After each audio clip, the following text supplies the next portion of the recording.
दोस्तों नमस्कार। चुनाव हो चुके हैं और जो सबसे हॉट सीट है कैराना, उस पर इकरा हसन ने फतेह हासिल कर ली है। जब शुरू में प्रदीप चौधरी आगे चल रहे थे, लग रहा था चुनाव में कुछ भी हो सकता है, लेकिन 12 बजने के बाद इकरा हसन पिच पे उतरती हैं और मास्टर को स्ट्रोक जो है लगाती चली जाती हैं।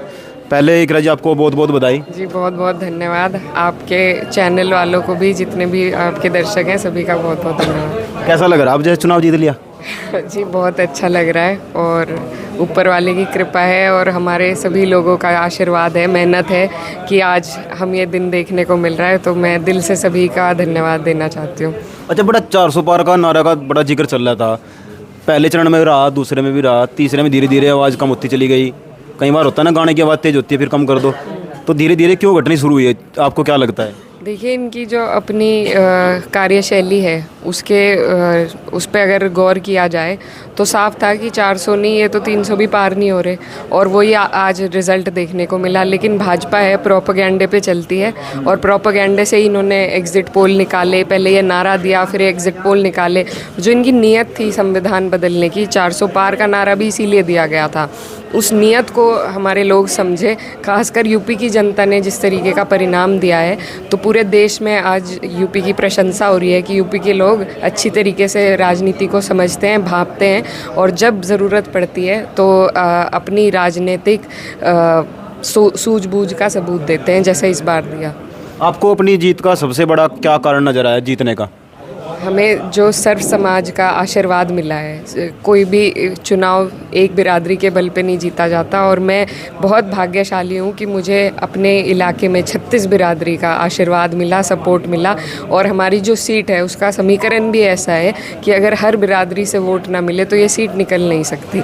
तो हमारी जो सीट निकली है, बड़ी जीत हुई है, तो इसका यही कारण है कि सब बिरादरी से हमें वोट मिला है, चाहे थोड़ा ज़्यादा, लेकिन वोट हर बूथ पे हर बिरादरी से मिला है। अच्छा, ना अब की बार कैराना पलायन की कहीं जिक्र हुआ ना, ये जिक्र हुआ कि मई में भी जून में भी शिमला और फिर हिमाचल बना देंगे? जी, क्योंकि काट की हांडी बार बार नहीं चढ़ती, एक दो बार हो गया। अब लोगों को काम चाहिए, परेशानी है, बेरोज़गारी है, महंगाई बढ़ती जा रही है, समस्याओं का समाधान है नहीं। अब इन्हें मौका 2 बार डबल इंजन के मौके मिल गए, लेकिन कुछ भी समाधान नहीं हुआ। अब ये कहते हैं कि 47 में करेंगे, 2047 में, तो तब तक इन्हीं का राज चलता रहे, ऐसी इनकी मंशा है। लेकिन लोगों को अब अपनी परेशानियों से उभारने के लिए सरकार को काम करना पड़ेगा। और इस बार जैसी सरकार बनने जा रही है, जिसकी भी बनती है, तो वो दबाव में रहेगी, जनता के दबाव में रहेगी, लोकतंत्र के दबाव में रहेगी। तो ये सभी के लिए अच्छे संकेत है। मैं कल से देख रहा हूँ सोशल मीडिया पर कहीं भी कोई आतिशबाजी नहीं की गई। क्या आपने मना किया था? कहीं कोई किस तरह का कोई सुरसुराहट नहीं है, सब शांत है बिल्कुल? खासकर पोस्ट भी नहीं की जा रही किसी विपक्ष के प्रति? नहीं, देखिए, ये हमारी कोई वैसी लड़ाई नहीं है, ये तो विचारधाराओं की लड़ाई है। और कल रिज़ल्ट आ गया, लड़ाई ख़त्म हो गई। अब जितने भी लोग हैं हमारे कैराना लोकसभा के, चाहे वो हमारे वोटर हों या विपक्ष के वोटर हों, अब जनप्रतिनिधि होने के नाते सभी के प्रति हमारा फ़र्ज़ है और उसको निभाने का पूरा प्रयास करेंगे। तो ये जो लड़ाई थी, जो भी आपस में होता, वो चुनाव तक होता है, उसके बाद सब एक ही परिवार है। और हमने चुनाव भी बहुत शांति से लड़ा और आगे भी हम यही चाहते हैं कि शांति के साथ सारा काम हो और सभी लोगों का ध्यान रखा जाए और सभी के हक की लड़ाई लड़ी जाए। आपने किसी को भी कैंपेनिंग के लिए नहीं बुलाया? अखिलेश यादव जी नहीं आए, राहुल गांधी जी नहीं आए, बड़े चेहरे 2 वही थे इंडिया अलायंस के पास, और उधर से योगी जी 3-4 बार आए। आपको ज़रूरत नहीं पड़ी? आपको लगता नहीं था कि मुझे भी ज़रूरत है, अखिलेश यादव जी आए या राहुल गांधी जी आए? कई बार जिक्र हुआ कि सचिन पायलट भी आ सकते हैं गुजरों को मनाने के लिए।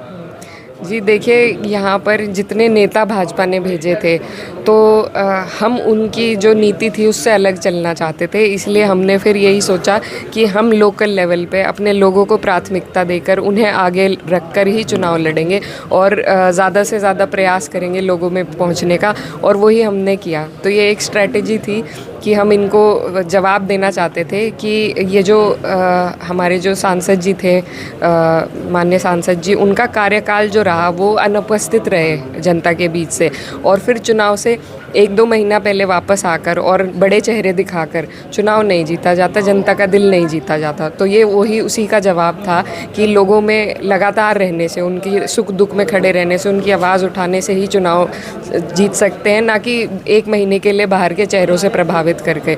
तो इसका सही जवाब हमारे लोगों ने दिया और ये आगे के लिए भी सभी के लिए सीख है। लंदन तक इकरा के चर्चे थे, लंदन तक का मीडिया आपको कवरेज करने के लिए आया, कवर करने के लिए आया, क्या कारण था इसके पीछे? ये तो मुझे भी मालूम नहीं, लेकिन ये ऊपर वाले की मेहरबानी है कि हमारी सीट पर सभी की नज़र रही। मीडिया का बहुत इसमें हमें समर्थन भी मिला एक तरीके से।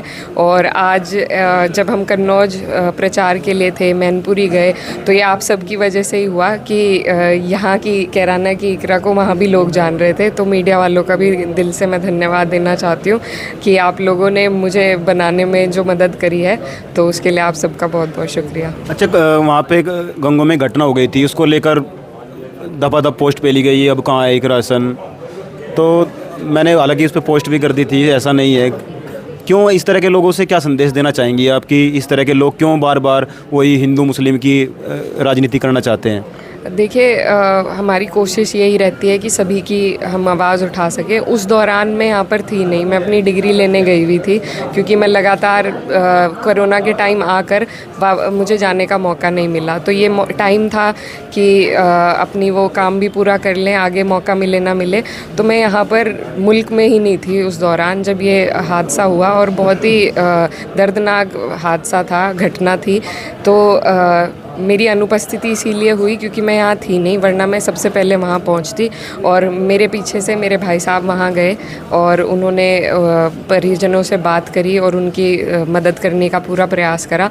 और ऐसा कोई हमारे मन में ऐसी कोई भावना नहीं है कि किसी एक समाज के प्रति हम ज़्यादा दिलचस्पी रखते हैं और दूसरे के प्रति नहीं। मुझे सर्व समाज ने, अगर मैं आज इस जगह पहुँची हूँ तो सबके समर्थन की वजह से, किसी एक समाज की वजह से नहीं। तो मेरा यही प्रयास रहेगा कि सबकी आवाज़ उठाई जाए। और बस कभी कभी मजबूरी हो जाती है, ये वही ऐसा मौका था कि मजबूरी में मैं यहाँ थी नहीं और पीछे से ये हादसा हुआ। लेकिन ऐसा कोई हमारे मन में नहीं है, ना आगे रहेगा कभी, ना पीछे था कभी। आपके भाई साहब की कल का एक वीडियो वायरल हो रहा है कि गोलियां काम, मतलब क्या कहना चाह रहे हैं? वो अपने लोगों को यहाँ की जीत के लिए उनका प्रोत्साहन कर रहे थे। पिछले 2 सालों से वीडियो नहीं वायरल हो रही, वरना लगातार वीडियो पे वीडियो वायरल होती रहती है। जी, ऐसा नहीं है। वो उन्होंने जिस तरीके से इस चुनाव में एक बिल्कुल बुनियादी तौर से जो काम करा और हमें इतना सपोर्ट मिला उनका, चाहे वो दिखे या नहीं दिखे, लेकिन ये सारा श्रेय उन्हीं को जाता है। उनकी मेहनत है सबको समेट के, और मुझे भी उन्होंने गाइड करा क्योंकि वो पहले से जनता के बीच में है, सबको पहले से वो जानते हैं। मुझे बताना कि कहाँ जाना है, कहाँ कितने प्रोग्राम होने हैं, कैसे होने, ये सब मेरे भाई का ही करा धरा है। अच्छा, मैंने लगभग 20 से 30 कॉल किए जो हमारे बुज़ुर्ग हैं उनके पास। कहते हैं कि मुनव्वर हसन के पास जब भी कोई आता था, MP साहब के पास, तो वो व्यक्ति घर नहीं जाता था, उसका काम हो जाता था। क्या इकरा हसन भी, क्योंकि आपके जो आप में देख रहे हैं मुनव्वर हसन को देखा जा रहा है कि इकरा हसन भी मुनव्वर हसन का वही दूसरा रूप आई है, तो क्या इस तरह हो पाएगा कि वो घर तक ना जाए और उसका काम हो जाए? देखिए, उस टाइम वो दौर और था और सरकारें दूसरी थी। ऐसी सरकार हमारे ऊपर नहीं थी जो 10 साल से ये तानाशाह सरकार बैठी है। तो हम अभी उम्मीद कर रहे हैं कि क्या पता ऊपर वाला हमारी दुआ कबूल करे और सरकार ही बदल जाए।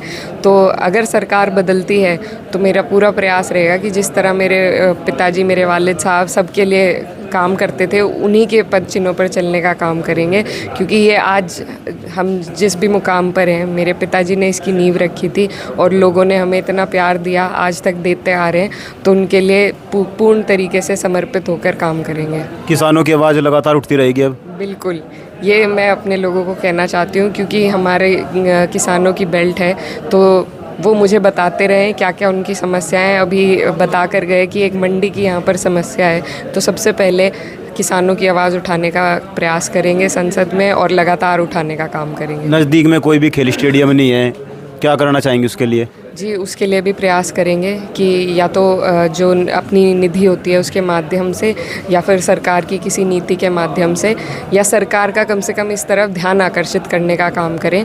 चाहे स्कूल हो, खेल के लिए हो, हमारे लोगों की जो भी ज़रूरतें हैं उनको पूरा करने का काम करेंगे। मेरी एक गुजारिश ये भी है कि हमारा जो युवा है वो बिल्कुल नशे की तरफ हर रोज़ बढ़ रहा है। 16-16 साल के जो बच्चे हैं वो नशे की तरफ भाग रहे हैं और पूरी की पूरी नस्ल बर्बाद हो रही है। तो आपसे गुजारिश ये है कि जब आप लोकसभा में जाएं और यहाँ का जो तंत्र है उससे आप बात करें ताकि इन चीज़ों पर शिकंजा कसा जा सके। और जो युवा है वो इस तरफ जाने से, अब भगत सिंह चाहिए लेकिन हो जाए पड़ोसी के, लेकिन जब भगत सिंह स्मैक पिएगा तो नहीं चलेगा। तो आपसे गुजारिश है इस तरफ भी थोड़ा आप ध्यान दें। और आपको फिर से बधाई, आप किसानों की, मज़दूरों की आवाज़, वंचितों की आवाज़, महिलाओं की आवाज़ संसद में जाकर उठाएं ज़ोरदार तरीके से।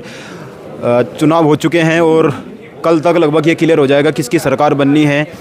हम लगातार वही हमारा मुद्दा, और अब जो सवाल विपक्ष से थे अब वो इकरासन से किए जाएंगे। किसानों की आवाज़ क्यों नहीं उठाई गई? क्योंकि आपने देखा जितने भी धरने प्रदर्शन शामली में हुए हर जगह इकरासन उपस्थित थी। क्या इसी तरीके से इकरासन लगातार धरनों में जाएंगी, जो किसानों की, मजदूरों की आवाज़ उसको उठाएंगी? और जो जिस तरीके से कैराना को बदनाम किया गया उसके लिए क्या कार्य किए जाएंगे? कैराना को आगे बढ़ाने के लिए क्या कार्य किए जाएंगे? कैराना में भाईचारा स्थापित होता रहे उसके लिए क्या कार्य किए जाएंगे? ये सवाल हमारे अब भी बने रहेंगे। आप भी गांव ग्वांड के साथ जुड़े रहें। जय हिंद, जय भारत।